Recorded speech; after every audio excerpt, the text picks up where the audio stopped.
Yes, thank you. Senator Husted. Thank you, Chairwoman Capito. Mr. Wright, thank you for being with us today, Good morning. and I appreciate you taking the time to visit with me. We had a wonderful conversation. You know of my great interest in nuclear energy.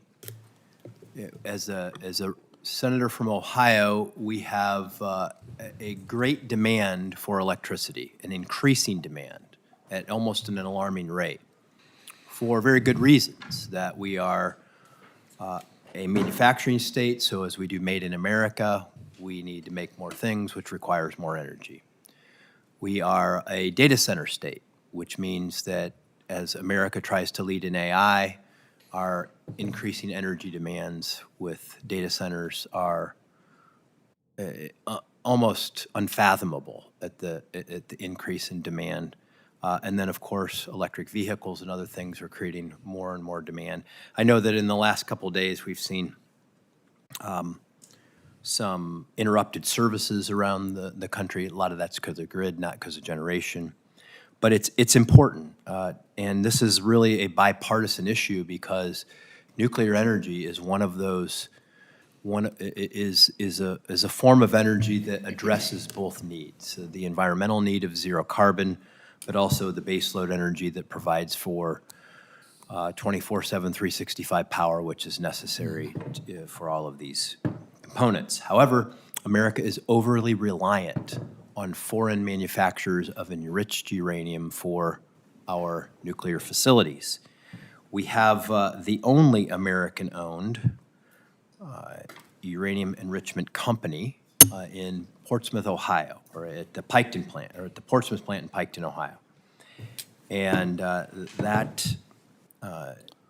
making sure that we continue to support what's happening with American enriched uranium is very important, and I know you play a role in that because you want to do two things. You want to provide safety, and you want to provide it efficiently.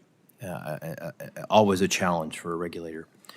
And recently, I introduced legislation called the Nuclear Refuel Act with Ranking Member Whitehouse, which would set clear standards for licensing requirements for nuclear recycling facilities, a new technology that the industry really believes they need clarity on in terms of the rules for how they would be regulated.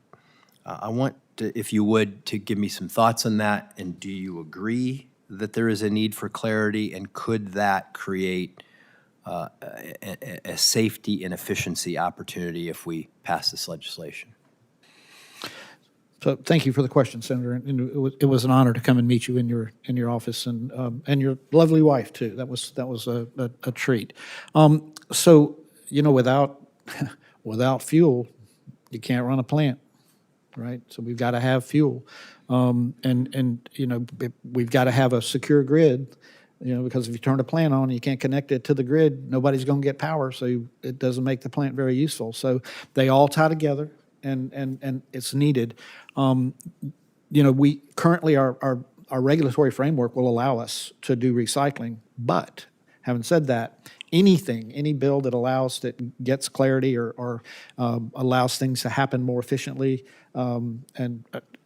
is necessary, and I'm wide open to all of that. So, look forward to following the progress of the act and see how that goes, right? And how it can be implemented, integrated, whatever the word is there that you want to use. So, and I know you're talking about Centrus and Piketon. So, Yes. yeah. Well, I'll just follow up with that. In your experience, you've had experience in this role. You're not new to the job. Give us your perspective on what we can do in the legislative branch of government to provide some more of that clarity that helps you address the issue that Senator Padilla discussed, which is the safety and security, but also the efficiency, because the demand and the real need to go faster is there, and how can we do a better job?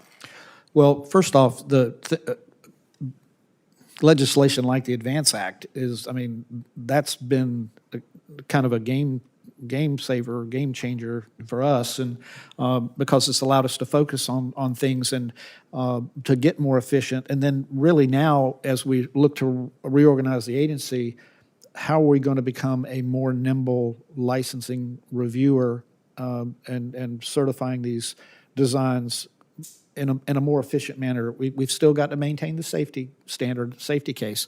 So at the moment I'm sitting here right now, you've given us the tools to get started. Obviously we've got to, you're going to have more uranium at some point, right? Yes. And I know that the Congress is working on ideas there. I know that we've got strong technical expertise within the agency. We're going to be able to do the reviews and the licensing of these facilities. And we're going to be able to, using your hiring and retention tools that you gave us in the Advance Act, we're going to be able to get the talent that we need if there's a gap. So we'll have the workforce we need to support these reviews.